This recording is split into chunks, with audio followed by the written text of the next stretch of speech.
Então vamos conversar com o Daniel Dallagnol. Muito obrigada por tirar um tempinho para conversar com a gente. Um prazer. Daniel, você participa do programa televisivo A Vida em Foco. Você foi um dos idealizadores desse programa, recebeu esse convite para participar da equipe, como é que foi?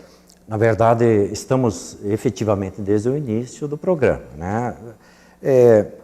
Eu não gostaria de dizer que fomos aquele que fizemos as tratativas iniciais, mas contamos sempre com uma equipe para o programa. Ninguém faz um programa espírita, um programa de rádio sozinho, né? A gente depende da equipe. Sim. Então, desde o início, estivemos reunidos com alguns companheiros, né, valorosos para dividir a ideia e abraçarmos essa causa, né?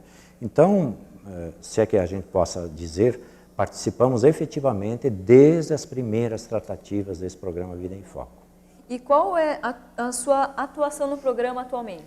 Nós tanto apresentamos o programa, né, na condição de entrevistadores, essa é a sua função que você está fazendo aí, né? E também escrevemos crônicas para o programa e também participamos sendo entrevistados, né? Então, alternamos as cadeiras, né? Mas um pouquinho de tudo. Um pouquinho de tudo, porque a ideia é exatamente, já que nós não somos profissionais da área, né? Então, naturalmente temos limitações, um apoiando o outro, mudando de posições, a gente vai se complementando na tarefa, né? Ainda assim, é natural que a gente apresenta algumas dificuldades. Mas, de maneira geral, a equipe é muito consolidada, é muito unida. Então, isso traz uma sinergia bem importante para o desenvolvimento das tarefas do programa. E o programa já está no ar há 4 anos e meio. Como é que surgiu a ideia do programa? Da onde que surgiu essa motivação? E fala um pouquinho dessa história já de 4 anos e meio.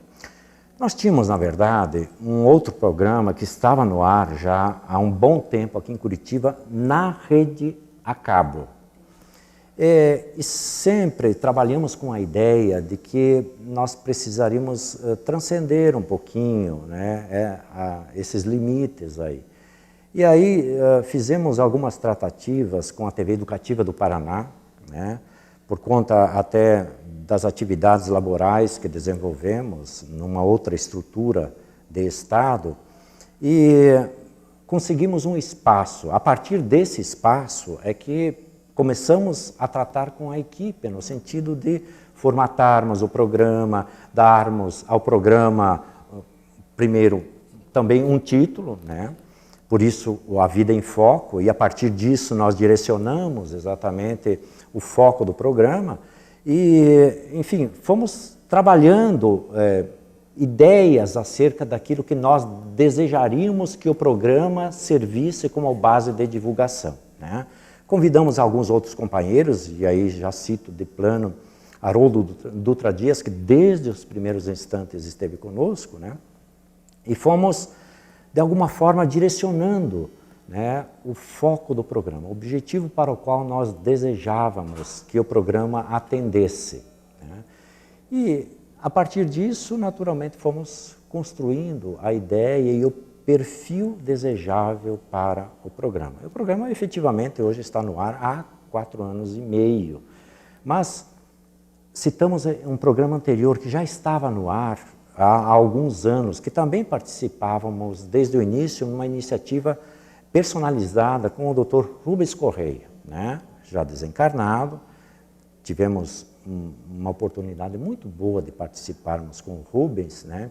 E ali aprendemos algumas coisas, inclusive acerca das dificuldades de levar um programa no ar, né? Enfim, por isso que estruturamos uma equipe no sentido de que as forças fossem complementadas. De fato, o programa está no ar ininterruptamente, uma rede bastante interessante de veiculação para o programa. Qual que é o dia e horário do programa? Esse programa vai ao ar, os programas inéditos, até agora não repetimos nenhum programa, na TV Educativa do Paraná, que é a TV oficial do Estado do Paraná. O momento é cedido graciosamente, vai ao ar todos os domingos pela manhã, às 7h30 da manhã. Né? E a rede educativa do Paraná, que é chamada E-Paraná, a emissora, ela tem uma estrutura muito interessante porque ela percola o estado do Paraná inteiro, né? Ela tem cobertura no estado todo. Então, de maneira geral, o programa ele tem um aspecto de visão bastante interessante em termos de cobertura territorial. E o programa ele é ao vivo, ele é gravado, como que funciona? Ele é um programa gravado, nós gravamos, inicialmente nós gravávamos na TV Educativa mesmo, hoje nós gravamos fora da TV Educativa, né? Então nós ofertamos o programa já formatado para a veiculação. E qual que é o tempo do programa? 30 minutos. Ele é dividido em quadros, como é que funciona? Em quadros, temos crônicas, temos entrevistas, né? O programa é bastante variado, né? A entrevista é em torno de 16 minutos, né? Temos um quadro chamado Espiritismo Esclarece, aí efetivamente essa é uma área bastante, se é que a gente possa dizer, técnica do Espiritismo, né? Onde a gente pelo menos se ocupa nesse quadro de enfatizar doutrina, né? Porque o programa ele necessariamente não tem aquela preocupação no sentido de transmitir doutrina espírita, né? Mas nós temos uma preocupação de fazer abordagens sobre os princípios, à luz dos princípios da doutrina espírita, né? Porque a ideia do programa é uma ideia de veiculação para também os não espíritas, né? Porque a rigor, a nossa ideia inicial era de que, e é a de que, o espírita, genuinamente falando, ele já tem na casa espírita tudo aquilo que ele precise para conhecimento da doutrina, né? Temos palestras extraordinárias, livros aos montes. Então, para o espírita, ele já está atendido. A ideia é de que ofertássemos alguma perspectiva para aquele que, por qualquer razão, não seja espírita, mas seja simpático aos princípios da doutrina espírita, né? Então, temos momentos que são genuinamente de transferência de conhecimento espírita, se é que a gente possa falar nesse sentido, né?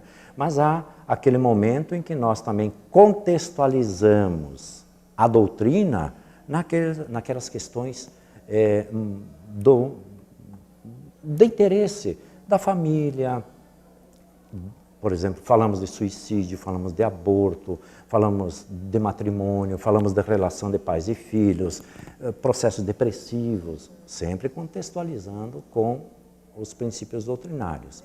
Mas buscamos sair um pouquinho daquela técnica, daquele conteúdo puramente doutrinário, porque isso, às vezes, só interessa para o espírita. E nós queremos também atingir um público não espírita, que é um público potencialmente simpatizante à doutrina. Então, tentamos mesclar exatamente esses elementos para que o programa tivesse uma aceitação e cremos que depois de 4 anos e meio, os frutos já começam a aparecer. Bacana. E como que é mantido financeiramente o programa?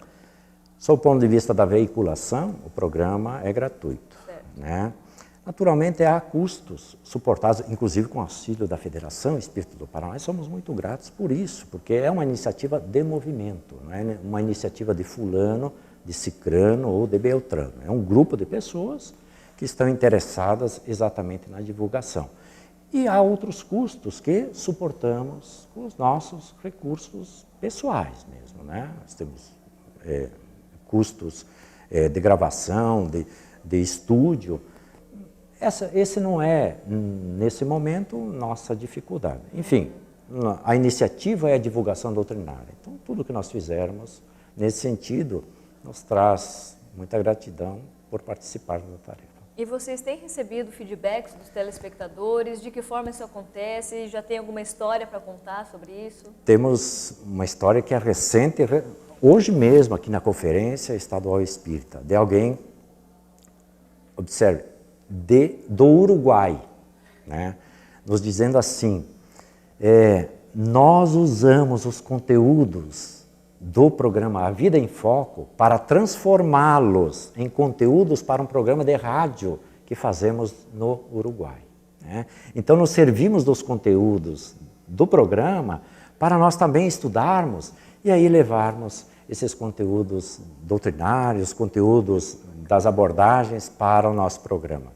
Então, quando a gente imagina que o programa chega de alguma forma em outras terras, é uma gratidão imensa. E mais, né, a gente vive a experiência pessoal, aí a emoção é toda ela pessoal e a gente recebe a conta de estímulo, nunca no sentido de nos envaidecermos. Das pessoas que nos assistem pelo Brasil afora, porque o programa está sendo exibido pela TV Mundo Maior, TV também da Federação Espírita Brasileira, né? Então o programa está no mundo e as pessoas nos assistem, chamam-nos pelo nome e a gente fica às vezes até sem jeito, né? Porque a gente não sabe quem são essas pessoas, mas elas dizem: eu te assisto todos os domingos pela manhã, acordamos cedo para ver o programa. Então, de alguma forma, a gente se sente muito gratificado, né, por esse trabalho singelo, despretensioso, né, porque afirmo, nós não somos profissionais da área da comunicação, trazemos as dificuldades naturais por não sermos profissionais dessas áreas, mas achamos que, de alguma forma, a doutrina espírita tem chegado aos lares. Isso, para nós, é muito bom, é muito gratificante. E quais são os próximos passos do programa? O que se espera para os próximos anos? Nós temos alguma preocupação, né? Porque o programa em si, ele também vai chegar a um determinado momento que ele vai se exaurir no formato que ele se apresenta, né? E pode ser, né, que também haja alguma precariedade no sentido da continuidade do próprio programa dentro da grade, considerando ser uma empresa de comunicação do governo, que possa não haver mais interesse nesse sentido. Nós temos alguma preocupação no sentido de também trabalharmos conteúdos para servirem de base para grupos de estudos nas instituições espíritas, né? Então, já temos uma boa indexação de programas, né? Está dentro do site, mas a gente está querendo trabalhar esse elemento para servir, inclusive, de apoio para as instituições que, às vezes, não têm condições de ter um palestrante na sua própria casa espírita ou, por qualquer razão, há dificuldades no sentido de ter momentos de reflexões de acordo com aquilo que a gente traz no âmbito do programa. Lógico, isso tudo graciosamente, não há nenhuma vontade de transformar isso de forma econômica, né? Não é objetivo de nenhuma forma, essa ideia é trabalharmos efetivamente de modo gracioso para as instituições espíritas. Enfim, e a gente pensa também no futuro, na medida que nós nos estruturarmos, né, em fazermos formatos diferenciados também. Nesse momento, o programa ele está formatado e é em cima dele que nós estamos trabalhando, né? E gostaria de deixar uma mensagem final àqueles que estão nos assistindo, falando um pouquinho desse seu trabalho de divulgação da doutrina espírita. A gente precisa reconhecer pessoas valiosas que nos ajudaram desde o início do programa, né? Dissemos que Haroldo sempre esteve junto, Divaldo Pereira Franco, né? Alberto Almeida, Cosme Massi e outros elementos que a gente entende sejam elementos de apoio muito grandes aí para o empreendimento e eu diria assim até o próprio sucesso do programa. Veja, em que pese as nossas limitações, né, se é que a gente possa deixar uma mensagem de estímulo, né, é que as pessoas se arrojem, porque a divulgação doutrinária, ela não pode ficar circunscrita à instituição espírita. É nobre divulgar na casa espírita? Sem dúvida nenhuma.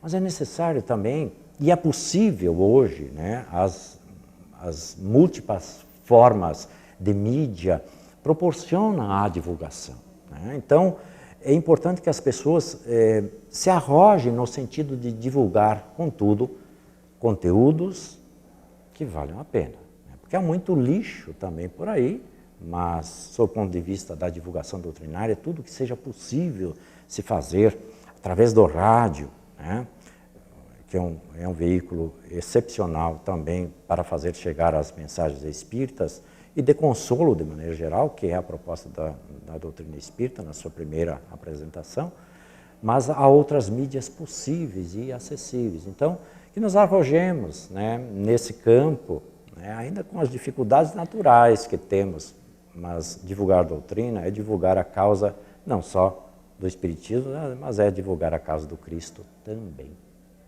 Muito obrigada. Que agradeço, prazer enorme estar aqui. Obrigada. Muito obrigado.